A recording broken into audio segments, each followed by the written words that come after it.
ಸಾಮಾನ್ಯವಾಗಿ ಹಿತ್ತಾಳೆ ಮತ್ತು ತಾಮ್ರದ ಸಾಮಾನನ್ನು ತೊಳಿಬೇಕಂದ್ರೆ ನಮಗೆ ತುಂಬಾ ಕೈ ನೋವು ಬರುತ್ತೆ, ಹಾಗೆಯೇ ಕೈ ಉರಿನೂ ಸಹ ಬರುತ್ತೆ.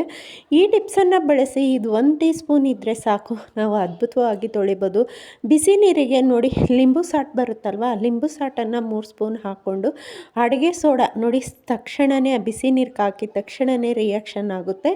ಈಗ ಪಾತ್ರೆಗಳನ್ನು ನಾವು ಬ್ರಾಸ್ ಐಟಮ್ ಆಗಿರ್ಬೋದು, ಹಿತ್ತಾಳೆ ತಾಮ್ರದ ಸಾಮಾನು ಆಗಿರ್ಬೋದು, ಎಲ್ಲನೂ ಸಹ ಈ ಬಿಸಿನೀರಲ್ಲಿ ಡಿಪ್ ಮಾಡಿ 10 ನಿಮಿಷ ಬಿಟ್ಟರೆ ನೋಡಿ ಉಜ್ಜೋ ತಿಕ್ಕೋ ಅಂಥ ಅವಶ್ಯಕತೆ ಇಲ್ಲ. ಎಷ್ಟು ಬೆಳ್ಳಗಾಗಿದೆ ನೀವೇ ನೋಡ್ತಾ ಇರ್ಬೋದು. ಇದರಲ್ಲಿ ಹಿಂದಿ ವಿಡಿಯೋ ನನ್ನ ಯೂಟ್ಯೂಬ್ ಚಾನಲಲ್ಲಿ ಅಪ್ಲೋಡ್ ಆಗಿದೆ. ಒಂದು ಸಾರಿ ಯಾರಿಗಾದರೂ ಟೈಮ್ ಇದ್ದಾಗ ನೋಡಿ ಸಬ್ಸ್ಕ್ರೈಬ್ ಮಾಡ್ಕೊಳ್ಳಿ, ಸಪೋರ್ಟ್ ಮಾಡಿ ಫ್ರೆಂಡ್ಸ್. ನೋಡಿ ಈಗ ತೊಳೆದಿದ ನಂತರ ಸ್ವಲ್ಪ ಇನ್ನು ಹಾಗೆ ಹಳೆ ಕರೆಗಳಿರುತ್ತಲ್ವ, ಸ್ವಲ್ಪ ಹಾಗೆ ಸಬೀನ ಟಚ್ ಕೊಟ್ಟರೆ ನೋಡಿ ಎಷ್ಟು ಚೆನ್ನಾಗಿ ಪಳಪಳ ಅಂತ ಹೊಳೆಯುವಂತಹ ಹಿತ್ತಾಳೆ ಮತ್ತು ತಾಮ್ರದ ಪಾತ್ರೆಗಳನ್ನು ನೋಡ್ಬೋದಲ್ವ. ಸೊ ಓಕೆ ಫ್ರೆಂಡ್ಸ್, ಧನ್ಯವಾದ.